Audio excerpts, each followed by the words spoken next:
Hi guys, welcome to Study Couch. तो आज हम बात करेंगे वर्ल्ड ज्योग्राफी के बारे में। तो वर्ल्ड ज्योग्राफी को मैप से कैसे स्टडी किया जाए उसके बेसिस पे लेक्चर्स प्रिपेयर किए गए हैं, जिसमें फर्स्ट लेक्चर जो है वो कॉन्टिनेंट एंड ओशियन से रिलेटेड है, मतलब कि महाद्वीप और महासागर।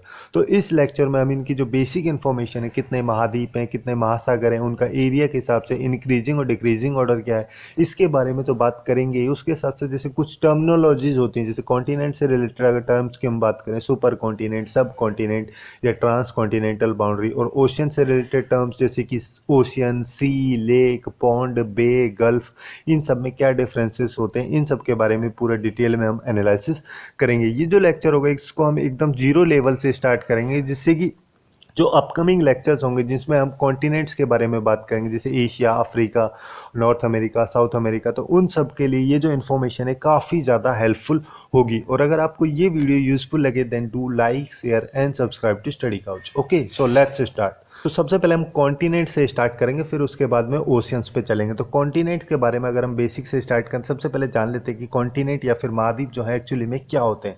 तो कोई भी लैंड मास का एरिया जो कि कंटिन्यूस एरिया, जैसे कि मान लो ए जो है, ए एक लैंड मास का एरिया है जो कि कंटिन्यूस एरिया है, जिसके आसपास यहाँ पे वाटर है, तो इस एरिया को कंसिडर किया जाता है कॉन्टिनेंट। अब यहाँ पे ये जो ए लैंड मास है, इसका टोटल एरिया कितना है, इसके बारे में कोई एग्जैक्ट डेफिनेशन नहीं दी गई है। मतलब एग्जांपल के तौर पे अगर हम देखें, जैसे ग्रीनलैंड जो है, ग्रीनलैंड को वर्ल्ड का लार्जेस्ट आइलैंड कंसिडर किया जाता है, ना कि उसको कॉन्टिनेंट कंसिडर नहीं किया जाता है, जिसका टोटल जो सरफेस एरिया है वो 2.1 मिलियन किलोमीटर स्क्वायर होता है। बट वहीं पे हम ऑस्ट्रेलिया की बात करें, तो जो ऑस्ट्रेलिया है उसका जो टोटल सरफेस एरिया है वो 7.6 किलोमीटर स्क्वायर का एरिया है, और उसको आइलैंड कंसीडर ना करते हुए उसको वर्ल्ड का स्मॉलेस्ट कॉन्टिनेंट कंसीडर किया जाता है। तो यहाँ पे टोटल सरफेस एरिया कितना होना चाहिए उसके बारे में कोई एग्जैक्ट डेफिनेशन कॉन्टिनेंट्स के बारे में नहीं दी गई है, बट यहाँ पे बस बोला गया है कि लार्ज एरिया होना चाहिए, उस बेसिस पे ही किसी भी एरिया को कॉन्टिनेंट कंसीडर किया जाता है। जो कि वर्ल्ड में टोटल 7 कॉन्टिनेंट है, जैसे कि एशिया हो गया, Africa, north America, south America, Europe और ऑस्ट्रेलिया, और उसके अलावा अंटार्कटिका। अब यहाँ पे अगर हम इनके एरिया के बेसिस पर डिक्रीजिंग ऑर्डर में बात करें, तो सबसे फर्स्ट नंबर पे आता है एशिया, ठीक है। उसके बाद सेकंड नंबर पे आता है अफ्रीका, थर्ड नंबर पे आता है नॉर्थ अमेरिका, फोर्थ नंबर पे आता है साउथ अमेरिका, फिफ्थ नंबर पे आता है अंटार्कटिका, ठीक है। अंटार्कटिका जो है वो फिफ्थ नंबर पे आता है। उसके अलावा सिक्स नंबर पे यूरोप आता है, और सबसे लास्ट में सेवंथ नंबर पे आता है ऑस्ट्रेलिया। ये जो ऑस्ट्रेलिया कॉन्टिनेंट है, ऑस्ट्रेलिया महाद्वीप जो है, इसको कुछ जोग्राफर जो है उन सब के द्वारा ओशियाना के नाम से भी कंसिडर किया जाता है। ओशियाना के नाम से उनको द्वारा तब कंसिडर किया जाता है जैसे ये जो आसपास के आइलैंड्स जो हैं, इन सब छोटे छोटे आइलैंड्स को इसके साथ में, जो ऑस्ट्रेलिया का कॉन्टिनेंट है, इसके साथ में जब कंसिडर किया जाता है, तो इस पूरे एरिया को उन जोग्राफर के द्वारा ओशियाना के नाम से भी कंसिडर किया जाता है। अब यहाँ पे ये जो कॉन्टिनेंट्स हैं, इनको अगर हम ट्रिक के साथ याद करने की कोशिश करें, तो इसके लिए ट्रिक हो जाएगी आना सैया, ठीक है। तो आना सैया में जो फर्स्ट ए है उससे हो जाएगा एशिया, सेकंड ए से हो जाएगा अफ्रीका, एन ए से जो हो जाएगा यहाँ पे नॉर्थ अमेरिका, एस ए से हो जाएगा साउथ अमेरिका, और ए से यहाँ पे अंटार्कटिका होगा, ठीक है। और ई से यूरोप हो जाएगा, और लास्ट का जो ए बचा उससे ऑस्ट्रेलिया हो जाएगा, क्योंकि ऑस्ट्रेलिया जो है वो वर्ल्ड का स्मॉलेस्ट कॉन्टिनेंट है। और ये जो कॉन्टिनेंट है, अगर इनकी कुछ स्पेसिफिक इन्फॉर्मेशन हम देखें, जैसे कि एशिया के बारे में अगर हम बात करें, जो कि वर्ल्ड का लार्जेस्ट कॉन्टिनेंट है, इसके द्वारा जो अर्थ का टोटल एरिया उसको 29.5% जो एरिया है इसके द्वारा कवर किया जाता है, जिसमें वर्ल्ड की 59.5%, ठीक है, अराउंड 60% जो पॉपुलेशन है वो एशिया में रहती है। यहाँ की जो मोस्ट पॉपुलस सिटी है वो है शंघाई, जो कि चाइना में लोकेटेड है। उसके बाद सेकंड नंबर पे है अफ्रीका। अफ्रीका के द्वारा 20.4% का जो एरिया है वो कवर किया जाता है, जिसमें कि 16.9 मतलब अराउंड 17% जो वर्ल्ड की पॉपुलेशन है वो रहती है। और यहाँ का जो मोस्ट पॉपुलस सिटी है वो है लागोस, जो कि नाइजीरिया में लोकेटेड है। उसके बाद थर्ड नंबर पर आता है नॉर्थ अमेरिका, जिसके द्वारा 16.5% जो एरिया है वो कवर किया जाता है, जिसमें वर्ल्ड की 7.7% जो पॉपुलेशन है वो रहती है। और यहाँ की जो मोस्ट पॉपुलस सिटी है वो है मैक्सिको सिटी, जो कि मैक्सिको में लोकेटेड है। उसके बाद फोर्थ नंबर पे है साउथ अमेरिका, ठीक है, जिसके द्वारा 12% का जो एरिया है वो कवर किया जाता है, जिसमें वर्ल्ड की 5.6% पॉपुलेशन यहाँ पे रहती है। और यहाँ की जो मोस्ट पॉपुलर सिटी है वो है शायो पोलो, जो कि ब्राज़ील में लोकेटेड है। उसके बाद फिफ्थ नंबर पे है अंटार्कटिका, जिसके द्वारा 9.2% का एरिया कवर किया जाता है और जिसमें अप्रोक्सीमेटली 0.001 के आसपास की जो पॉपुलेशन है उसमें कंट्रीब्यूशन अंटार्कटिका का होता है। मतलब यहाँ की जो टोटल पॉपुलेशन है वो 4490 के आसपास है और इस वजह से ये बहुत ही कम परसेंटेज है, ठीक है, जो कि वर्ल्ड की पॉपुलेशन में इसका कंट्रीब्यूशन कुछ हो। और यहाँ की जो मोस्ट पॉपुलस सिटी है वो है मैकमर्डो स्टेशन। उसके बाद सिक्स नंबर पे आता है यूरोप, जिसके द्वारा 6.8% का जो एरिया है वो कवर किया जाता है, जिसमें वर्ल्ड की 9.7% जो पॉपुलेशन है वो यहाँ पे रहती है। और यहाँ की जो मोस्ट पॉपुलर सिटी है वो है मॉस्को, जो कि रसिया में लोकेटेड है। उसके बाद लास्ट नंबर पे आता है ऑस्ट्रेलिया, जो कि वर्ल्ड का स्मॉलेस्ट कॉन्टिनेंट है, जिसके द्वारा 5.9% का जो एरिया है वो कवर किया जाता है और इसमें वर्ल्ड की जो टोटल पॉपुलेशन है उसका 0.5% पॉपुलेशन इस यहाँ पे रहती है। और यहाँ पे जो मोस्ट पॉपुलर सिटी है वो है सिडनी, जो कि ऑस्ट्रेलिया में लोकेटेड है। अभी हमने कुछ टाइम पहले देखा था, जैसे एरिया के बेसिस पर अगर हम कॉन्टिनेंट्स को याद करें तो उसके लिए ट्रिक्स हमने देखी थी। अब यहाँ पे अगर पॉपुलेशन के बेसिस पे हमें बात की जाए तो यहाँ पे करना हमें कुछ नहीं है कि थर्ड नंबर पे हमें लेके आना है यूरोप, ठीक है। उसके बाद में लास्ट नंबर पे इन दोनों को एक्सचेंज कर देना है, ठीक है, इन दोनों को हमें एक्सचेंज कर देना है। अंटार्कटिका और ऑस्ट्रेलिया को एक्सचेंज कर देना है। अंटार्कटिका की जगह ऑस्ट्रेलिया आ जाएगा, ऑस्ट्रेलिया की जगह अंटार्कटिका आ जाएगा और बाकी सब वैसे के वैसे ही रहेगा। तो इस तरीके से हम इन सब की पॉपुलेशंस को भी याद कर सकते हैं डिक्रीजिंग ऑर्डर में, जितना कि वर्ल्ड की पॉपुलेशन में इनके द्वारा कंट्रीब्यूट किया जाता है। अब यहाँ पे वैसे देखा जाए तो 7 कॉन्टिनेंट है, ठीक है, बट इनको अलग अलग तरीके से भी डिफाइन किया जाता है। जैसे कि एक तो होता है 7 कॉन्टिनेंट मॉडल, ठीक है, इसमें जो भी कॉन्टिनेंट है उनको 7 कॉन्टिनेंट की तरह कंसिडर किया जाता है। ज़्यादातर जो इंग्लिश स्पीकिंग कंट्रीज़ हैं, जैसे कि यूएसए हो गया, UK, Australia, China, India, Pakistan, Philippines और यूरोप की जो वेस्टर्न कंट्रीज है, उन सब में 7 कॉन्टिनेंट का जो मॉडल है उसको कंसिडर किया जाता है। बट कुछ कंट्रीज़ हैं जिनमें कि 6 कॉन्टिनेंट का मॉडल भी कंसिडर किया जाता है। अब ये जो 6 कॉन्टिनेंट का मॉडल है, इसका मतलब बेसिकली यहाँ पे ये हो गया कि जो एशिया और यूरोप है उन दोनों को मिला के एक कॉन्टिनेंट बनाया जाता है, जिसको कि यूरेशिया बोला जाता है। और बाकी सब कॉन्टिनेंट वैसे के वैसे ही, तो टोटल जो कॉन्टिनेंट है वो हो जाएंगे 6 कॉन्टिनेंट। और ये जो मॉडल है ये यूज़ किया जाता है रसिया में और यूरोप का जो ईस्टर्न साइड है वहाँ पे, उसके साथ साथ जापान में भी ये जो 6 कॉन्टिनेंट मॉडल है इसको यूज़ किया जाता है। उसके अलावा एक और 6 कॉन्टिनेंट मॉडल होता है, जिसको कि 6 कॉन्टिनेंट अमेरिका मॉडल के नाम से जाना जाता है। उसमें बेसिकली होता है क्या कि जैसे एशिया अफ्रीका, तो एशिया अफ्रीका यूरोप वगैरह तो अलग अलग रहेंगे, बट जैसे नॉर्थ अमेरिका और साउथ अमेरिका जो है उनको हम पढ़ते कैसे, 2 कॉन्टिनेंट के रूप में पढ़ते हैं। बट ये जो 6 कॉन्टिनेंट कंबाइंड अमेरिका मॉडल है, इसमें बेसिकली नॉर्थ अमेरिका और साउथ अमेरिका जो दोनों है उनको बस एक कॉन्टिनेंट अमेरिका कॉन्टिनेंट के रूप में कंसिडर किया जाता है। ये बेसिकली जैसे लैटिन अमेरिका की कंट्रीज है, मतलब कि साउथ अमेरिका और नॉर्थ अमेरिका के बीच में जो कनेक्शन है वहाँ पे जो कंट्रीज पाई जाती हैं उन सबको लैटिन अमेरिका कंट्रीज बोलते हैं। तो उन कंट्रीज में उसके साथ साथ ग्रीस वगैरह में भी, और जो कंट्रीज जिनमें कि रोमन स्पीकिंग होती है, मतलब कि रोमन लैंग्वेज वहाँ पे बोली जाती है, उन सारी कंट्रीज में ये जो 6 कॉन्टिनेंट है जो कि कंबाइंड अमेरिका मॉडल है, इसको कंसिडर किया जाता है, इसको यूज़ किया जाता है। बट उसके अलावा जैसे यूनाइटेड नेशंस हो गए या फिर जैसे ओलंपिक चार्टर्स है, उन सब में 5 कॉन्टिनेंट का जो मॉडल है उसको कंसिडर किया जाता है। मतलब कि जो ये कंबाइंड अमेरिका का मॉडल है इसको कंसिडर किया जाता है। उसके अलावा जो अंटार्कटिका जो कॉन्टिनेंट है उसको वहाँ पे कंसिडर नहीं किया जाता है, उसको एक्सक्लूड किया जाता है यूनाइटेड नेशंस या फिर ओलंपिक चार्टर्स में, क्योंकि जो अंटार्कटिका है वहाँ पे पॉपुलेशन रहती नहीं है, लोग वहाँ पे रहते नहीं हैं, क्योंकि वो अनइनहेबिटेड कॉन्टिनेंट है। तो इस वजह से वहाँ पे 5 कॉन्टिनेंट का जो मॉडल है इसको कंसिडर किया जाता है United Nations and Olympic charter में। ये काफ़ी इंपॉर्टेंट इन्फॉर्मेशन है, ओके। और अब हम बात करते हैं कुछ स्पेसिफिक टर्म्स जो है, जैसे कि सुपर कॉन्टिनेंट। अब सुपर कॉन्टिनेंट मतलब कि एक लैंड मास का एरिया जिसमें एक या एक से ज़्यादा क्रेटन या फिर जिसको कॉन्टिनेंटल कोर हम बोलते हैं वो पाए जाते हैं। क्रेटन मतलब बेसिकली जैसे जो हमारा लिथोस्फीयर होता है उसका जो ओल्ड और स्टेबल पार्ट होता है उसको बोला जाता है यहाँ पे क्रेटन, जिसमें कि अर्थ की जो 2 लेयर होती हैं वो पाई जाती हैं। अर्थ में बेसिकली अगर हम देखें तो 3 लेयर्स होती हैं, जैसे सबसे ऊपर क्रस्ट होता है, उसके बाद में मेंटल होता है, फिर कोर होता है। तो यहाँ पे अर्थ की जो क्रस्ट है और उसके साथ साथ जो मेंटल का जो अपर मोस्ट पोजीशन है, अपर मोस्ट पार्ट जो है, उन दोनों को मिला के जो एक कॉन्टिनेंटल लिथोस्फीयर जो बनाया जाता है, उसका जो ओल्ड और स्टेबल पार्ट होता है उसको क्रेटन बोला जाता है। तो ये जो सुपर कॉन्टिनेंट्स हैं, इन सब में एक या एक से ज़्यादा क्रेटन पाया जाता है, जैसे कि यूरेशिया हो गया, गोंडवाना हो गया, या फिर वालबारा हो गया, कोलंबिया, रोडिनिया, पेंजिया, ये सारे कॉन्टिनेंट्स जो हैं इन सबको सुपर कॉन्टिनेंट कंसीडर किया जाता है। अब अगर हम सब कॉन्टिनेंट्स के बारे में बात करें तो सब कॉन्टिनेंट बेसिकली एक जो बड़ा सा कॉन्टिनेंट जो होता है उसका कुछ पार्ट होता है, उसको ही सब कॉन्टिनेंट रूप में कंसीडर किया जाता है। जैसे मान लो ये कॉन्टिनेंट का ये इतना सा पार्ट है, ठीक है, ये जो पार्ट है ये काफ़ी बड़ा एक पेनिनसुला है। पेनिनसुला मतलब होता क्या है कि जैसे एक साइड से वो पूरी तरह से लैंड से घिरा होता है और दूसरी साइड से वो वाटर से घिरा हुआ होता है, जैसे कि इंडिया की सिचुएशन है, तो इस वजह से ही इंडिया को भी एक पेनिनसुला बोला जाता है।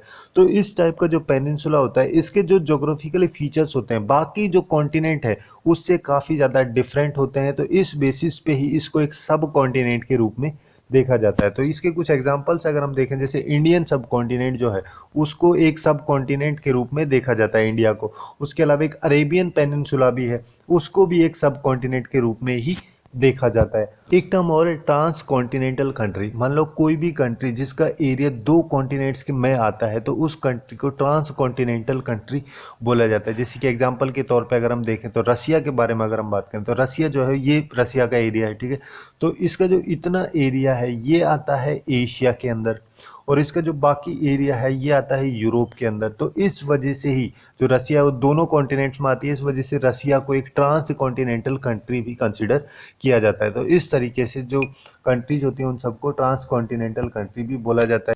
अब एक टर्म और सबमर्ज कॉन्टिनेंट या फिर जिसको संकन कॉन्टिनेंट हम बोलते हैं, ये बेसिकली कॉन्टिनेंटल क्रस्ट जो होती है उसका एक काफ़ी बड़ा एरिया होता है जो अंडर सी होता है, मतलब कि काफ़ी बड़ा एरिया जो सी के अंदर ही रहता है। उन सब कॉन्टिनेंट्स को या फिर उन सब रीजन्स या एरियाज को सब कॉन्टिनेंट या फिर संकर कॉन्टिनेंट हम बोलते हैं। इसके एग्जांपल के तौर पे हम देखें तो जीलैंडिया जो कि 2020 में काफ़ी ज़्यादा न्यूज़ में था। तो ये जो जीलैंडिया है जो कि बेसिकली न्यूजीलैंड और न्यू कैलेडोनिया के पास में ही लोकेटेड था, ये इंडियन ओशियन में सबमर्ज हो गया था बेसिकली। ये यहाँ पे जैसे कि आप लोग यहाँ पे देख सकते हैं, ये जो था इंडियन ओशियन में सबमर्ज हो गया था। तो इस वजह से इस टाइप के जो कॉन्टिनेंट्स होते हैं उनको संकन कॉन्टिनेंट या सबमर्ज कॉन्टिनेंट बोला जाता है। अब इन कॉन्टिनेंट्स के कुछ हाईएस्ट पीक और लोएस्ट पीक भी हम देख लेते हैं। वैसे तो जब हम कॉन्टिनेंट्स के बारे में स्टडी करेंगे तो पूरा इनको डिटेल में हम पूरा मैप पे देखेंगे, बट यहाँ पे बस थोड़ा बेसिक इन्फॉर्मेशन के लिए जान लेते हैं। जैसे कि एशिया जो है, जिसका जो हाईएस्ट पॉइंट है वो माउंट एवरेस्ट है, जिसकी हाइट या एलिवेशन जो है 8848.86 मीटर है, जो कि चाइना और नेपाल में लोकेटेड है। अभी 2020 में इसका जो हाइट है उसका मेजरमेंट किया गया था, जिसमें कि 0.86 जो मीटर है ये ऐड किया गया था, ठीक है। उसके बाद सेकंड नंबर पर साउथ अमेरिका, जिसमें कि जिसका हाईएस्ट पॉइंट जो है माउंट एकेनकोगुआ है, जिसकी टोटल एलिवेशन जो है 6960 मीटर का है, जो कि अर्जेंटीना में लोकेटेड है। उसके बाद थर्ड नंबर पे आता है नॉर्थ अमेरिका। यहाँ का जो हाईएस्ट पॉइंट है वो देनाली है, जो जिसका एलिवेशन जो है 6198 मीटर का है, जो कि यूएसए में लोकेटेड है, यूनाइटेड स्टेट ऑफ अमेरिका। उसके बाद फोर्थ नंबर पे आता है अफ्रीका। अफ्रीका का जो हाईएस्ट पॉइंट है वो किलिमंजारो है, जिसके टोटल एलिवेशन 5895 मीटर का है, जो कि तंजीनिया में लोकेटेड है। उसके बाद यूरोप आता है। यूरोप का एक माउंट है, ठीक है, माउंटेन है, जिसका नाम है माउंट एल्ब्रस, जिसकी टोटल एलिवेशन जो है 5642 मीटर का है, जो कि रसिया में लोकेटेड है। उसके बाद आता है अंटार्कटिका। अंटार्कटिका में एक मैसिव है जो हाईएस्ट पॉइंट है इसका, जिसका नाम है विंसन मैसिव, जिसकी टोटल एलिवेशन जो है 4892 मीटर का है। ये बेसिकली अंटार्कटिका में एक माउंटेन्स है जिसको कि एल्सवर्थ माउंटेन्स बोला जाता है। वहाँ पे सेंटिनल जो रेंज है उनमें ये मैसिव पाया जाता है। उसके बाद आता है लास्ट नंबर पे ऑस्ट्रेलिया। ऑस्ट्रेलिया में एक हाईएस्ट पॉइंट जो है वो है पुंकेक जाया। पुंकेक जाया जो है उसका टोटल एलिवेशन 4884 मीटर का है, जो कि माउंटेन है, वहाँ पे एक माउंट जया विजया, ठीक है, उसका हाईएस्ट समिट या हाईएस्ट पॉइंट है, जो कि इंडोनेशिया के पपुआ प्रोविंस में लोकेटेड है। कॉन्टिनेंट्स का जो लोएस्ट पॉइंट है उसके बारे में अगर हम बात करें तो एक एक करके देखते हैं। जैसे कि एशिया जो है, एशिया का जो लोएस्ट पॉइंट है वो है डेड सी। डेड सी का जो यहाँ पे नेगेटिव का मतलब बेसिकली ये हो गया डेप्थ के बारे में हम बात कर रहे हैं। तो यहाँ पे जो इसकी टोटल डेप्थ है वो 427 मीटर की है, जो कि इसराइल, जॉर्डन और पैलेस्टाइन कंट्रीज़ के आसपास में लोकेटेड है ये डेड सी। उसके बाद सेकंड नंबर पे आता है साउथ अमेरिका। तो साउथ अमेरिका में एक लेक है जिसका नाम है लगुना डेल कार्बोन लेक, जिसकी जो डेप्थ है वो 105 मीटर की है, जो कि अर्जेंटीना में लोकेटेड है। उसके बाद थर्ड नंबर पे है नॉर्थ अमेरिका। वहाँ पे एक वैली है जिसका नाम है डेथ वैली, जिसका जो डेप्थ जो है 86 मीटर का है, जो कि यूएसए में लोकेटेड है। उसके बाद फोर्थ नंबर पे आता है अफ्रीका। अफ्रीका में एक लेक है जिसका नाम है लेक अशाल, जिसकी जो डेप्थ है वो 155 मीटर की है, जो कि जबूती में लोकेटेड है। उसके बाद फिफ्थ नंबर पे यहाँ पे आता है यूरोप। यूरोप में एक सी है जिसका नाम है कैस्पियन सी, और उसकी डेप्थ जो है वो 28 मीटर की है, जो कि रसिया में लोकेटेड है। उसके बाद आता है यहाँ पे अंटार्कटिका। अंटार्कटिका में एक डीप लेक है जो कि बेसिकली वेस्ट फोल्ड की जो हिल्स हैं वहाँ पे ये डीप लेक है, जिसकी जो डेप्थ है वो 50 मीटर की है। इसको वैसे तो ऑस्ट्रेलिया की जो अंटार्कटिक टेरिटरी है उसके बेसिस पे ऑस्ट्रेलिया के द्वारा क्लेम किया जाता है डीप लेक को, बट इंटरनेशनल लेवल पे इसको रिकॉग्नाइज नहीं किया जाता as a part of Australia. उसके बाद आता है ऑस्ट्रेलिया। ऑस्ट्रेलिया में एक लेक है लेक आयर, जिसकी डेप्थ जो है 15 मीटर की है, जो कि ऑस्ट्रेलिया में लोकेटेड है। तो अभी तक तो हमने देखा कॉन्टिनेंट्स के बारे में, तो अब हम बात कर लेते हैं ओशियंस या फिर जिनको महासागर बोलते हैं, तो इनके बारे में। तो ये एक्चुअली में होते क्या है कि ये कोई भी वाटर बॉडी जो काफ़ी बड़ी वाटर बॉडी है, जिसमें कि अर्थ का जो हाइड्रोस्फीयर है वो कंपोज होता है। हाइड्रोस्फीयर मतलब बेसिकली यहाँ पे ये हो गया कि अर्थ का सरफेस पे, सरफेस के ऊपर, सरफेस के नीचे, सरफेस पे कहीं पे भी जो वाटर पाया जाता है उसका कंबाइंड जो मास होता है वो हाइड्रोस्फीयर बोला जाता है। और जो हाइड्रोस्फीयर को कंपोज किया जाता है किसी भी वाटर बॉडी में, उसको ओशियन बोला जाता है। टोटल वॉल्यूम जो वाटर का है अर्थ पे वो 1386 मिलियन किलोमीटर क्यूब का इसका टोटल वॉल्यूम है, जिसमें कि कई टाइप का जो वाटर है, जैसे कि लिक्विड वाटर हो गया या फिर फ्रोजन वाटर हो गया बर्फ के रूप में भी, जैसे ग्राउंड वाटर पे, ओशियंस में, लेक्स वगैरह में, स्ट्रीम वगैरह में जो टोटल वाटर पाया जाता है उसका टोटल वॉल्यूम जो है वो 1386 मिलियन किलोमीटर क्यूब है, जिसमें जो सॉल्ट वाटर जो है वो 97.5% जो है इसके द्वारा उसको कंट्रीब्यूट किया जाता है। मतलब कि टोटल वॉल्यूम में से 97.5% जो है वो सॉल्ट वाटर है। उसके अलावा 2.5% जो है वो बस फ्रेश वाटर है। और इस 2.5% से में भी जो 68.9% है वो आइस के फॉर्म में, बर्फ के फॉर्म में है, परमानेंट जो स्नो कवर जो होता है आर्कटिक रीजन में, उन सब के फॉर्म में है। आर्कटिक रीजन में हो गया, अंटार्कटिक रीजन में हो गया, फिर माउंटेन के जो ग्लेशियर्स हैं उन सब में जो टोटल आइस का जो होता है या फिर जो परमानेंट स्नो का जो कवर होता है वो 68.9% है, जो 2.5% का फ्रेश वाटर है इसमें से। और बाकी जो इसमें 30.8% जो है वो फ्रेश वाटर जो कि ग्राउंड वाटर के रूप में है, और जो 0.3% जो फ्रेश वाटर है अर्थ पे वो बस लेक्स में, रिजर्वायर्स और रिवर सिस्टम वगैरह में बहता है। तो इस तरीके से जो अर्थ पे वाटर है उसका डिस्ट्रीब्यूशन किया जाता है। यहाँ पे अर्थ का जो हाइड्रोस्फीयर है उसका टोटल जो मास है वो 1.4 इंटू 10⁻18 टन है, जो कि अर्थ का जो टोटल मास है उसका 0.023% है, जो कि बहुत ही कम है अर्थ के टोटल मास के कंपैरिजन में। अब यहाँ पे ओशियंस के बारे में अगर हम बात करें तो ओशियंस को जैसे कि आप लोग यहाँ पे मैप पे देख सकते हैं, कॉन्टिनेंट्स हमने देखे थे Asia, Africa, north America, south America, और अंटार्कटिका, यूरोप एंड ऑस्ट्रेलिया। अब यहाँ पे कॉन्टिनेंट्स तो देख लिए। अब यहाँ पे बात आती है ओशियंस के बारे में। तो ओशियन जो है यहाँ पे अटलांटिक ओशियन, ठीक है। अटलांटिक ओशियन जो है वो नॉर्थ अमेरिका को यूरोप से, साउथ अमेरिका को अफ्रीका से, नॉर्थ अमेरिका को अफ्रीका से, इन दोनों को सेपरेट करने का मतलब इस एरिया को और इस एरिया को सेपरेट करने का जो काम है वो नॉर्थ अटलांटिक या फिर जो अटलांटिक ओशियन है उसके द्वारा किया जाता है, ठीक है। उसके बाद आता है इंडियन ओशियन। तो इंडियन ओशियन का जो मेन काम है वो अफ्रीका और यहाँ पे जो एशिया है इन सबको सेपरेट करने का काम किया जाता है। उसके साथ साथ जो भी जो साउथ ईस्ट एशिया की जो कंट्रीज़ हैं, ये वाली कंट्रीज़, इन सब के लिए भी इंडियन ओशियन होता है। उसके बाद आता है पैसिफिक ओशियन। पैसिफिक ओशियन जो कि यहाँ पे लोकेटेड, ये वाला जो रीजन है ये पैसिफिक ओशियन का है। पैसिफिक ओशियन करता है क्या है कि जो एशिया है उसको नॉर्थ अमेरिका और साउथ अमेरिका से सेपरेट करने के लिए पैसिफिक ओशियन होता है। उसके अलावा आर्कटिक ओशियन जो कि ऊपर में पाया जाता है, और जो अंटार्कटिक ओशियन या फिर जिसको सदर्न ओशियन बोला जाता है वो एकदम यहाँ पे साउथ पोल में पाया जाता है। अब ये जो ओशियंस हैं इनको अगर हम एरिया के बेसिस पे या फिर वॉल्यूम के बेसिस पे अगर और कोस्ट लाइन के बेसिस पे अगर डिक्रीजिंग इंक्रीजिंग ऑर्डर में देखें तो कैसे कर सकते हैं इन सबको याद।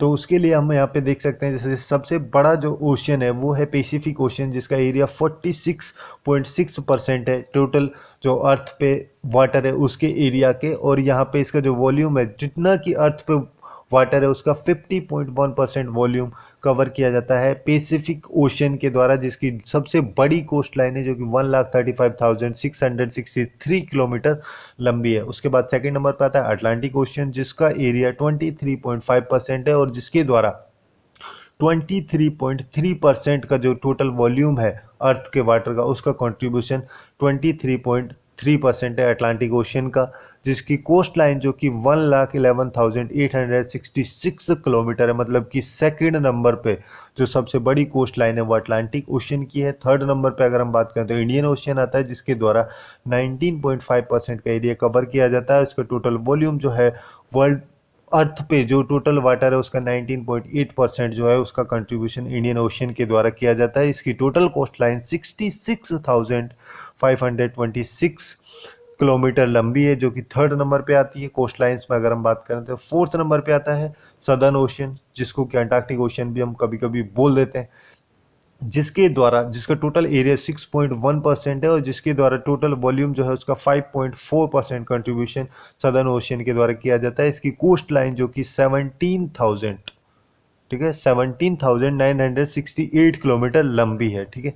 तो ये यहाँ पे हो गया। उसके बाद लास्ट नंबर पे आता है आर्कटिक ओशन। तो आर्कटिक ओशन जिसका एरिया 4.3% है, इसके द्वारा टोटल जो वॉल्यूम है उसका 1.4% कंट्रीब्यूशन आर्कटिक ओशन के द्वारा किया जाता है, जिसका टोटल कोस्ट लाइन जो है वो 45,389 किलोमीटर लंबी है, ठीक है। तो थर्ड पे तो हो गया था इंडियन ओशन, फोर्थ पे आ जाएगा आर्कटिक ओशन और फिफ्थ पे आ जाएगा सदर्न ओशन। तो हमें करना क्या है कि ये जो ओशंस को हमने डिक्रीजिंग ऑर्डर में रखने की जो ट्रिक थी उसमें बस हमें इन दोनों को, लास्ट के जो दोनों हैं सदर्न ओशियन और जो आर्कटिक ओशियन, इन दोनों को इंटरचेंज कर देना है और इसकी कोस्ट लाइन के बेसिस पे भी हम इन सारे ओशियंस को याद रख सकते हैं डिक्रीजिंग ऑर्डर में। अब यहाँ पे एक टर्म होती है जैसे ओशियनिक ट्रंच। ओशियनिक ट्रंच मतलब कि जैसे सी सरफेस जो होता है टॉपोग्राफिक हम उसको बोल सकते हैं, ठीक है। ओशियनिक ट्रंच मतलब टॉपोग्राफिक से जो सबसे बड़ा डिप्रेशन जो होता है, सबसे बड़ा ये जो डिप्रेशन आप लोग देख रहे हैं इसको बोला जाता है ओशियनिक ट्रंच, ठीक है। ये जो कि ओशियनिक फ्लोर का जो डीपेस्ट फीचर जो होता है, डीपेस्ट पार्ट जो होता है वो ओशियनिक ट्रेंच होती है। अब ये ओशियनिक ट्रेंच में अगर हम देखें जैसे कि सबसे बड़ी जो है ओशियनिक ट्रेंच जिसकी डेप्थ जो कि 10,984 मीटर लंबी है, जो कि पैसिफिक ओशियन में जो मरियाना आइलैंड्स है वहाँ पे लोकेटेड है, वहीं पे एक ट्रेंच है जिसका नाम है मरियाना ट्रेंच, ठीक है। इन सबको वैसे तो याद करने की जरूरत नहीं है, बट वैसे आप लोग बस ऊपर से देख सकते हैं सबसे बड़ी सबसे छोटी के बारे में बस थोड़ी इन्फॉर्मेशन होनी चाहिए। और इन सबको हम मैप पे जब ओशंस वगैरह को कॉन्टिनेंट्स के साथ पढ़ेंगे तो तब इनके बारे में डिटेल में हम जानेंगे, बट यहाँ पे हम बस ओवरव्यू ले रहे हैं, ठीक है। उसके बाद सेकंड नंबर पे आती है टोंगा ट्रेंच, ठीक है, जो जो भी पैसिफिक ओशन में लोकेटेड है। उसके अलावा और कई सारी जो ट्रेंच है जैसे कि फिलीपीन ट्रेंच या फिर Kuril Kamachha trench, Japan trench, Kermadec trench या फिर इजू बोनिन ट्रेंच, ये सारी जो ट्रेंच है बेसिकली डिक्रीजिंग ऑर्डर में है और सारी पैसिफिक ओशन में लोकेटेड है। उसके अलावा एक ट्रेंच है जो कि अटलांटिक ओशन में है, जो कि पोर्टो रिको ट्रेंच के नाम से जिसको जाना जाता है, जो कि अटलांटिक ओशन की सबसे बड़ी ट्रेंच है, जिसकी टोटल डेप्थ जो है वो 8,800 मीटर है। उसके बाद सेकंड नंबर पे जो अटलांटिक ओशन की आती है वो सदर्न सैंडविच ट्रेंच है, जिसकी जो टोटल डेप्थ है वो 8,428 मीटर है। उसके बाद एक और आती है आटाकामा ट्रेंच जो कि पैसिफिक ओशन में लोकेटेड है, इसकी डेप्थ भी 8,065 मीटर है, ओके। यही थी कुछ इंपॉर्टेंट जो ओशियनिक ट्रेंच थी वो सब। अब यहाँ पे मेन चीज जो आती है जैसे वाटर बॉडीज जो है ओशियन, सी, लेक, बे वगैरह, इन सब में क्या डिफरेंसेस है उसके बारे में अगर हम बात करें तो सबसे पहले हम स्टार्ट करते हैं जैसे सी से। सी मतलब कि साल्ट वाटर की एक बॉडी होती है जो कि या तो पार्शली या फिर कंप्लीटली पूरी तरीके से लैंड से सराउंडेड होती है, मतलब कि जैसे कि मान लो ए कोई सी है या तो इतना घिरा हुआ होगा यहाँ पे ये लैंड होगा, या फिर ये पूरी तरीके से चारों तरफ से सी जो है लैंड से घिरा हुआ होता है। और ये कभी कभी ही ओशन के साथ में कनेक्ट होता है, जनरली ओशन से काफ़ी ज़्यादा स्मॉल होती है। उसके बाद आती है लेक। अब लेक जो है वो वाटर की काफ़ी बड़ी बॉडी होती है जो कि चारों तरफ से, ठीक है, यहाँ पे मेन इंपॉर्टेंट चीज़ है, चारों तरफ से ये लैंड से घिरी होती है। बट सी जो है वो ज़रूरी नहीं है कि चारों तरफ से हमेशा घिरा हो, कभी पार्शली भी घिरा होता है, कभी पार्शली भी नहीं गिरा हुआ होता है, या फिर कभी कंप्लीटली गिरा हुआ होता है। बट जो लेक है वो हमेशा चारों तरफ से जो लैंड है उससे घिरी हुई होती है, और ये कभी भी जो वो होती हैं हमारे ओशंस हैं उन सबसे कनेक्टेड नहीं होती है। और ये काफ़ी ज़्यादा डीप होती है पॉन्ड वगैरह से। पॉन्ड मतलब कि जो जो भी पॉन्ड, हम पॉन्ड उसको बोल सकते हैं, जैसे लेक वगैरह उसका जो छोटा वर्जन है उसको हम पॉन्ड कंसिडर कर सकते हैं। ये लेक हो गया या फिर पॉन्ड वगैरह हो गई, ये सारी देख, एक तो ह्यूमन मेड भी हो सकती हैं या फिर नेचुरल भी हो सकती हैं। उसके साथ साथ एक लगून भी होती है। लगून मतलब बेसिकली हम समझ सकते हैं जैसे कि सॉल्ट वाटर या फिर ब्रैकिश वाटर की एक कोस्टल एरिया के पास में, जैसे कि ये इंडिया का जो ईस्ट कोस्ट लाइन है यहाँ पे, ठीक है, तो यहाँ पे बे ऑफ बंगाल है, ठीक है, तो ये जो रीजन है इसको हम लगून बोल सकते हैं, जो कि एक मतलब ये एक पास के थ्रू कनेक्ट होती है बे ऑफ बंगाल से, और इस रीजन को हम बोल देंगे लगून, जो कि एक साल्ट और ब्रैकिश वाटर की बॉडी है। तो इस टाइप की जो एरियाज होते हैं उन सबको लगून बोला जाता है। उसके अलावा आता है चैनल या फिर स्ट्रेट। अब यहाँ पे जैसे दो मास बॉडीज हैं, लैंड मास है, एक तो ए है और एक बी है, और यहाँ पे ये सी है ये डी है, ये दोनों वाटर बॉडीज हैं। इन दोनों को कनेक्ट करने के लिए एक स्मॉलेस्ट पास जो होता है उसको चैनल या फिर स्ट्रेट बोला जाता है, या जिसमें कि ट्रांसपोर्टेशन या फिर नेविगेशन पर्पज के लिए इसको यूज किया जा सकता है। मतलब कि दो लैंड मास के बीच का एरिया भी छोटा सा नैरो पास, उसको हम चैनल या स्ट्रेट बोलते हैं। उसके बाद में आते हैं एक बे, ठीक है। बे मतलब कि वाटर की एक बॉडी होती है जो कि लैंड के साथ में पार्शियली इनक्लोज होती है, ठीक है। जैसे कि अगर हम देखें, ये इंडिया का ईस्ट कोस्ट है और यहाँ पे जो ये रीजन है ये पार्शियली इनक्लोज है लैंड के साथ में। ये लैंड है ये वाला है जो बे ऑफ बंगाल है, ठीक है, ये खाड़ी है जो कि काफ़ी छोटी होती है। गल्फ से अगर हम बात करें, तो अगर गल्फ के बारे में बात की जाएगी तो जैसे कि पर्शियन गल्फ का जो रीजन है जो कि काफ़ी बड़ा और काफ़ी लंबा रीजन है, इस वजह से इसको गल्फ बोला जाता है, और बे जो है गल्फ का ही एक छोटा सा रूप होती है। सो बेसिकली आज हमने जाना कॉन्टिनेंट्स के बारे में। टोटल कितने कॉन्टिनेंट होते हैं? 7 कॉन्टिनेंट होते हैं। टोटल ओशियंस कितने होते हैं? 5 ओशियंस होते हैं। और इन सब से रिलेटेड जो कुछ स्पेसिफिक टर्मिनोलॉजीज थे, कुछ हाईएस्ट पीक्स जो थे, हाई लोएस्ट पीक्स थे, या फिर बे हो गया, गल्फ, पॉन्ड, सी, लेक वगैरह में क्या डिफरेंसेस थे, इन सब के बारे में। और नेक्स्ट लेक्चर में हम बात करेंगे एशिया कॉन्टिनेंट्स के बारे में।